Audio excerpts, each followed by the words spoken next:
আর কোনোদিন আমরা যদি চাই এই লাশের চেহারা দেখতে, কোনোদিন কেউ পারবে না। এজন্য আপনাদেরকে বলে যাই, আমাদের দাদা ছিল, আজকে আমাদের দাদা দুনিয়াতে নাই। আমাদের নানা ছিল, আজকে দুনিয়াতে আমার নানা নাই। অনেকের বাবা দুনিয়ার জমিনে ছিল, আজকে আমাদের বাবা অনেকের হারায় গেছে। এজন্য আপনাদেরকে আমি এই জানাজা থেকে একটা মেসেজ দিয়ে যেতে চাই।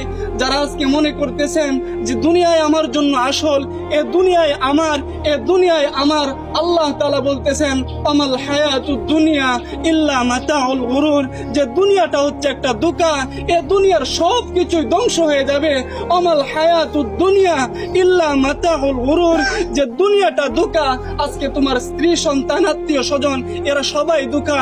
এজন্য মুহতারাম হাজরিন, দুনিয়ার মুখ থেকে আজকে আমরা আমাদের চেহারা, আমাদের দিল, আমাদের কলব আজকে আমরা আল্লাহর দিকে ফিরাইয়া দেই। যে জিন্দেগিতে যত গুনাহ করছি, আজকে এই জানাজা থেকে আমরা প্রতিজ্ঞা করতে চাই আর গুনাহ করব না।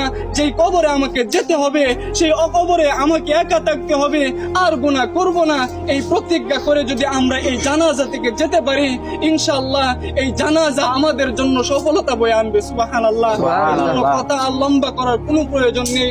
অনেকেই আত্মীয় স্বজন আছে, তারা কথা বলবেন। এই জানাজাই হচ্ছে আমাদের জন্য সবচাইতে বড় সবক, কথা ঠিক না? আল্লাহ তাআলা আমাদেরকে যে কথাগুলো বলছি সকলকে বোঝার তৌফিক দান করুক। সকল বলে আমিন।